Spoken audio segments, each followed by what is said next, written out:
Bismillahirrahmanirrahim. Assalamualaikum warahmatullahi wabarakatuh. Kembali lagi bersama saya Ana di perkuliahan film dokumenter pertemuan ke-6.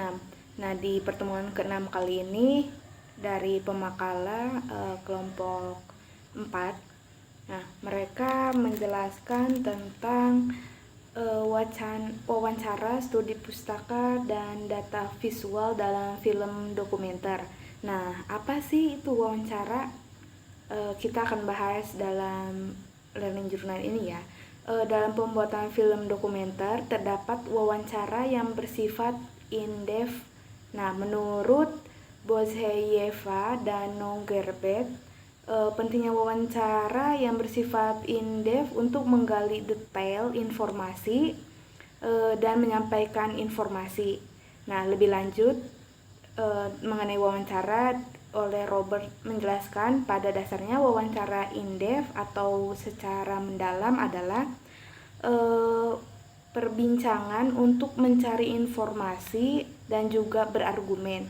Nah, sebelum memulai wawancara akan sangat lebih baik melakukan persiapan seperti yang pertama mencari informasi tentang narasumber.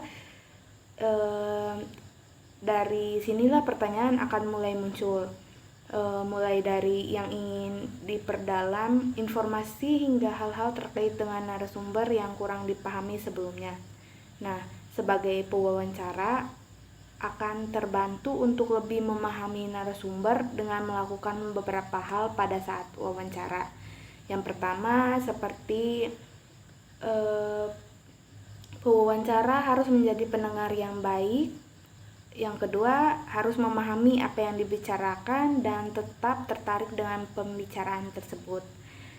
Untuk jenis wawancara sendiri ada beberapa jenis. Yang pertama ada hard new interview atau wawancara tipe ini cenderung telah mendapatkan arahan dengan gaya informal, objektif, hampir seluruhnya terekam oleh kamera. Dalam wawancara ini jarang dilakukan secara langsung. Biasanya wawancara ini bermaksud konfrontasi. Yang dimaksudkan adalah wawancara berita misalnya, yang biasanya sudah memiliki format visual gambar seperti duduk dengan sudut pandang yang kuat. Yang kedua, jenis wawancara soft new interview. Menjelaskan bahwa tipe wawancara ini sering menampilkan hal-hal yang ada di kehidupan masyarakat. Contohnya peristiwa heroik, yaitu polisi dan pemadam kebakaran, atau yang berhubungan dengan acara seni seperti musik. Nah, wawancara ini dengan teknik soft-skill yang tadi akan sangat berbeda dengan wawancara hard new interview, di mana akan terkesan lebih informal wawancaranya. Pembahasan kedua ada studi pustaka. Studi pustaka merupakan sebuah rujukan untuk pembuatan karya dan yang dibuat untuk memaparkan penjelasan materi yang menjadi acuan dalam produksi karya film dokumenter. Nah, syarat studi pustaka harus menyebutkan, menjelaskan, merangkum dan mengevaluasi secara objektif dan jelas mengenai penelitian sebelumnya. Jenis-jenis studi pustaka, yang pertama ada kajian pemikiran tokoh. Studi ini menjadikan pemikiran pola pikir seorang tokoh dijadikan naskah dalam film dokumenter. Contoh filmnya itu ada film dokumenter R.A. Kartini yang berjudul Habis Gelap Terbitlah Terang. Yang kedua ada analisis buku teks.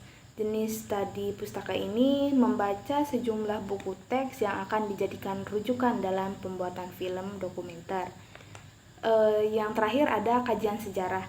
Nah, kajian sejarah adalah proses mengkaji sejarah dari tema yang dipilih untuk dijadikan film dokumenter. Mungkin pembahasan yang dapat saya sampaikan hanya itu. Dan untuk kelompok 4 sendiri, untuk contoh film dokumenternya, mereka memilih film dokumenter yang berjudul Anak Jalanan. Nah, dalam film ini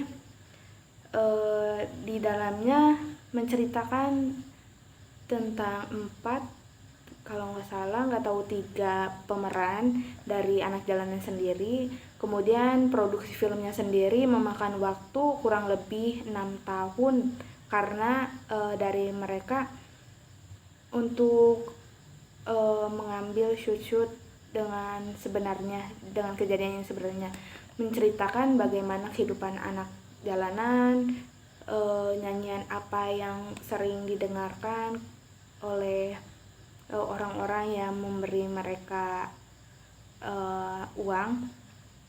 Kemudian ada seksualitas mereka di film itu, diceritakan semua kehidupan, bagaimana sih kehidupan di anak jalanan, mulai dari dari ada keamanan, diamankan gitu tuh. Mungkin hanya itu Learning Journal di pertemuan kali ini, kurang lebihnya mohon maaf. Sampai ketemu minggu depan.